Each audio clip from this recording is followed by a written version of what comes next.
ಸಿದ್ದರಾಮಯ್ಯ ಸರ್ಕಾರ ರಾಜ್ಯದ ಜನರಿಗೆ ಯುಗಾದಿ ಹಬ್ಬಕ್ಕೆ ಬೇವು ಕೊಟ್ಟಿದೆ. ಆದರೆ ರೈತರಿಗೆ ಯುಗಾದಿಯ ಬೆಲ್ಲ ನೀಡಿದೆ. ಹಾಲು ಮೊಸರಿನ ಬೆಲೆಯನ್ನ 4 ರೂಪಾಯಿ ಹೆಚ್ಚಿಸಿದ್ದು 4 ರೂಪಾಯಿನ ರೈತರಿಗೆ ಕೊಡ್ತೀವಿ ಅಂತ ಸರ್ಕಾರ ಹೇಳ್ತಾ ಇದೆ. ಇನ್ನೊಂದು ಕಡೆ ಗೃಹ ಬಳಕೆ ವಿದ್ಯುತ್ ದರವನ್ನು ಕೂಡ ಏರಿಸಿದೆ.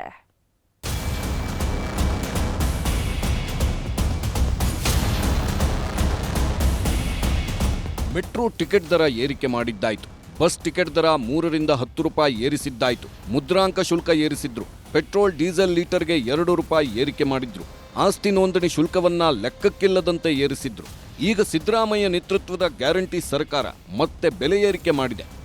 ವಿಶ್ವವಸು ಸಂವತ್ಸರದ ಯುಗಾದಿ ಹಬ್ಬಕ್ಕೆ ಜನರಿಗೆ ಸರ್ಕಾರ ಡಬಲ್ ಶಾಕ್ ಕೊಟ್ಟಿದೆ. ನಂದಿನಿ ಹಾಲು, ನಂದಿನಿ ಮೊಸರಿನ ದರ ಏರಿಕೆ ಮಾಡಿ ಜನರಿಗೆ ಬರೆ ಹಾಕಿದೆ. ಮೊದಲು ನಂದಿನಿ ಹಾಲಿನ ದರ ಎಷ್ಟು ಏರಿಕೆಯಾಗಿದೆ ಅಂತ ನೋಡೋಣ. ನೀಲಿ ಟೋನ್ಡ್ ಹಾಲು 43 ರೂಪಾಯಿ ಇತ್ತು. ಏಪ್ರಿಲ್ 1 ರಿಂದ 47 ರೂಪಾಯಿ ಆಗುತ್ತೆ. ಹಸಿರು ಪ್ಯಾಕೆಟ್ ಹಾಲು 46 ರೂಪಾಯಿ ಇತ್ತು. ಏಪ್ರಿಲ್ 1 ರಿಂದ 50 ರೂಪಾಯಿ ಆಗಲಿದೆ. ಆರೆಂಜ್ ಪ್ಯಾಕೆಟ್ 48 ರೂಪಾಯಿ ಇತ್ತು. ಇನ್ನು ಮುಂದೆ 52 ರೂಪಾಯಿ ಆಗಲಿದೆ. ಆರೆಂಜ್ ಸ್ಪೆಷಲ್ 50 ರೂಪಾಯಿ ಇತ್ತು. 54 ರೂಪಾಯಿ ತಲುಪಿದೆ. ಶುಭಂ ಟೋನ್ಡ್ 51ರ ಬದಲು 55 ರೂಪಾಯಿ ಆದರೆ ಸಮೃದ್ಧಿ ಹಾಲು 53 ರಿಂದ 57 ರೂಪಾಯಿ ಆಗ್ತಿದೆ. ಸಂತೃಪ್ತಿ ಹಾಲು 57 ರಿಂದ 61 ರೂಪಾಯಿ ಆಗಲಿದೆ.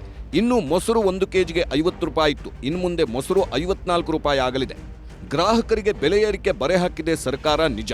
ಆದರೆ 4 ರೂಪಾಯಿ ಹಾಲಿನ ದರ ಹೆಚ್ಚಳ ಮಾಡಿದ್ದು ರೈತರಿಗೋಸ್ಕರ.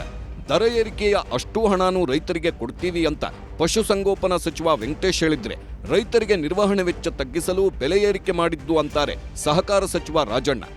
1 ಲೀಟರ್ ಹಾಲಿಗೆ 4 ರೂಪಾಯಿ ಜಾಸ್ತಿ ಮಾಡಬೇಕು ಅಂತೇಳಿ, ಆ 4 ರೂಪಾಯಿ ರೈತರಿಗೆ ರವಾನೆ ಮಾಡಬೇಕು ಅಂತೇಳಿ ತೀರ್ಮಾನ ಮಾಡಿ, ಸಂಪೂರ್ಣವಾಗಿ 4 ರೂಪಾಯಿ ರೈತರಿಗೆ ಕೊಡಬೇಕು ಅಂತೇಳಿ ತೀರ್ಮಾನ ಮಾಡಿದೆ. ಅದರಿಂದ ಇದು ಏಪ್ರಿಲ್ 1ನೇ ತಾರೀಕಿಂದ ಎಫೆಕ್ಟ್ ಬರುತ್ತೆ. ಏಪ್ರಿಲ್ 1ರಿಂದ 4 ರೂಪಾಯಿ ದರ ಜಾಸ್ತಿ ಮಾಡಿರ್ತಕ್ಕಂಥ ಏಪ್ರಿಲ್ 1ರಿಂದ ಜಾರಿ ಆಗುತ್ತೆ. ಗ್ರಾಹಕರಿಗೂ ಕೂಡ ನಾವು ಸ್ವಲ್ಪ ಅನಾನುಕೂಲ ಆಗುತ್ತೆ ಅಂತಕ್ಕಂಥದ್ದನ್ನು ಒಪ್ತೇನೆ.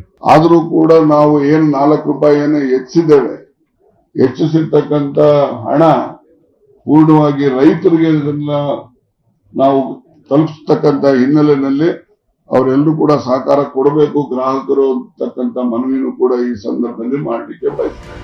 ರಾಜ್ಯದಲ್ಲಿ ಸರ್ಕಾರದ ಮಂತ್ರಿಗಳು ನಂದಿನಿ ಹಾಲಿನ ದರ ಏರಿಕೆ ಮಾಡಿ ಎಲ್ಲ ಹಣವನ್ನ ರೈತರಿಗೆ ಕೊಡ್ತೀವಿ ಅಂತಿದ್ದಾರೆ. ಹಾಗಿದ್ರೆ ನಿಜಕ್ಕೂ ರೈತರಿಗೆ ಕೆಎಂಎಫ್ ಪ್ರತಿ ಲೀಟರ್ ಹಾಲಿಗೆ ಅನ್ನದಾತನಿಗೆ ಎಷ್ಟು ಹಣ ಕೊಡ್ತಿದೆ ಅನ್ನೋದು ಮುಖ್ಯ.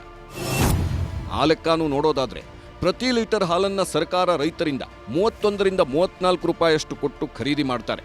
ಸಾಗಾಟ ವೆಚ್ಚ, ಸಿಬ್ಬಂದಿ ವೆಚ್ಚ, ಲಾಭಾಂಶ ಅಂತ ಪ್ರತಿ ಲೀಟರ್ಗೆ 10 ರಿಂದ 23 ರೂಪಾಯಿವರೆಗೆ ಲಾಭ ಇಟ್ಕೊಂಡು ಗ್ರಾಹಕರಿಗೆ 42 ರೂಪಾಯಿಯಿಂದ ಹಿಡಿದು 57 ರೂಪಾಯಿವರೆಗೆ ಮಾರಾಟ ಮಾಡುತ್ತಿದೆ. ಇನ್ನು ಮುಂದೆ ಅಂದ್ರೆ ಏಪ್ರಿಲ್ 1ರಿಂದ ಹಾಲಿನ ಫ್ಯಾಟ್ ಆಧರಿಸಿ ರೈತರಿಗೆ 35 ರೂಪಾಯಿಯಿಂದ 39 ರೂಪಾಯಿವರೆಗೂ ಲೀಟರ್ಗೆ ಹಣ ಕೊಡ್ತಾರೆ.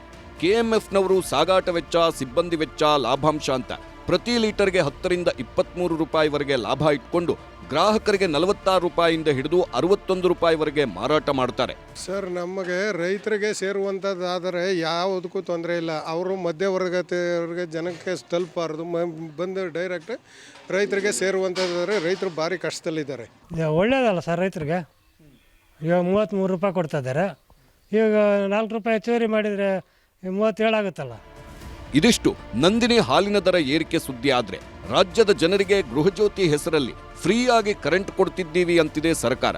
ಆದ್ರೆ ವಾಣಿಜ್ಯ ಬಳಕೆದಾರರಿಗೆ, ಗೃಹಜ್ಯೋತಿ ಲಿಮಿಟ್ ಮೀರಿದವರಿಗೆ, ಸಣ್ಣ ಪುಟ್ಟ ವ್ಯಾಪಾರ ಮಾಡೋ ಅಂಗಡಿಯವರಿಗೆ ವಿದ್ಯುತ್ ದರ ಏರಿಕೆ ಮಾಡಿ ಶಾಕ್ ಕೊಟ್ಟಿದೆ ಸರ್ಕಾರ. ಇಲ್ಲಿವರೆಗೆ ನೀವು 30 ರಿಂದ 40 ಯೂನಿಟ್ ವಿದ್ಯುತ್ ಬಳಕೆ ಮಾಡಿದ್ರೆ 350 ರಿಂದ 450 ರೂಪಾಯಿವರೆಗೆ ಅಂದಾಜು ಬಿಲ್ ಬರ್ತಿತ್ತು. ಇನ್ನು ಮುಂದೆ ಹೆಚ್ಚುವರಿ 25 ರೂಪಾಯಿ ಬಿಲ್ ಬರುತ್ತೆ. 41 ರಿಂದ 50 ಯೂನಿಟ್ ಬಳಸ್ತಿದ್ರೆ 450 ರಿಂದ 550 ರೂಪಾಯಿವರೆಗೆ ಬಿಲ್ ಬರ್ತಿತ್ತು. ಇನ್ನು ಮುಂದೆ ಅಂದಾಜು 25 ರೂಪಾಯಿ ಹೆಚ್ಚುವರಿ ಬಿಲ್ ಕಟ್ಟಬೇಕು. ಇನ್ನು 51 ಯೂನಿಟ್ನಿಂದ 100 ಯೂನಿಟ್ವರೆಗೆ 600 ರಿಂದ 800 ರೂಪಾಯಿವರೆಗೆ ಬಿಲ್ ಬರ್ತಿತ್ತು. ಇನ್ನು ಮುಂದೆ 650 ರಿಂದ 850 ರೂಪಾಯಿ ಬಿಲ್ ಬರುತ್ತೆ. ಸದ್ಯಕ್ಕೆ ಗೃಹಜ್ಯೋತಿಯಡಿ ಫ್ರೀ ವಿದ್ಯುತ್ ಲಾಭ ಪಡೆಯುತ್ತಿದ್ದವರು ಹತ್ರ 50 ರಿಂದ 75 ರೂಪಾಯಿ ಬಿಲ್ ಕಟ್ಟಬೇಕಾಗುತ್ತೆ. ಒಟ್ನಲ್ಲಿ ರಾಜ್ಯದಲ್ಲಿ ಗ್ಯಾರಂಟಿ ಕಾಂಗ್ರೆಸ್ ಸರ್ಕಾರ ಅಧಿಕಾರಕ್ಕೆ ಬಂದಾಗಿಂದಲೂ ಒಂದಲ್ಲ ಒಂದು ಬೆಲೆ ಏರಿಕೆ ಮಾಡ್ತಿರೋದನ್ನ ಪ್ರತಿಪಕ್ಷದವರು ವಿರೋಧ ಮಾಡಬೇಕು. ಹಾಗಾಗಿ ಇವತ್ತು ಮಾಡಿದ್ದಾರೆ. ಆದ್ರೆ ಜನ ಮಾತ್ರ ಬೆಲೆ ಏರಿಕೆ ಆಗ್ತಿರೋದಕ್ಕೆ ಬೇಸರ ಹೊರಹಾಕಿದ್ರು. ರೈತರ ಹತ್ರ ಪಾಪ ಅವರೇನೋ ಇದು ಮಾಡ್ತಾರೆ, ಅವ್ರಿಗೇನೋ ಲಾಭ ಇಲ್ಲ. ಇವರು ಸರ್ಕಾರದಿಂದ ನಮಗೆ ಎಷ್ಟು ಬೆಲೆ ಮಾಡಿದ್ರೆ ಸರ್ಕಾರದವ್ರು ಕೊಡಲಿ ಬಿಡಿ. ಹಿಂಗೆ ಮಾಡಿಬಿಟ್ರೆ ಹೆಂಗಪ್ಪ, ನಾವು ಬಡವ್ರ ಬಗ್ಗೆ ಜೀವನ ಮಾಡೋದು ಹೆಂಗೆ? ಕಮ್ಮಿ ಮಾಡಲೇಬೇಕು, ಇಲ್ಲ ಸ್ಟ್ರೈಕ್ ಮಾಡ್ತೀವಿ.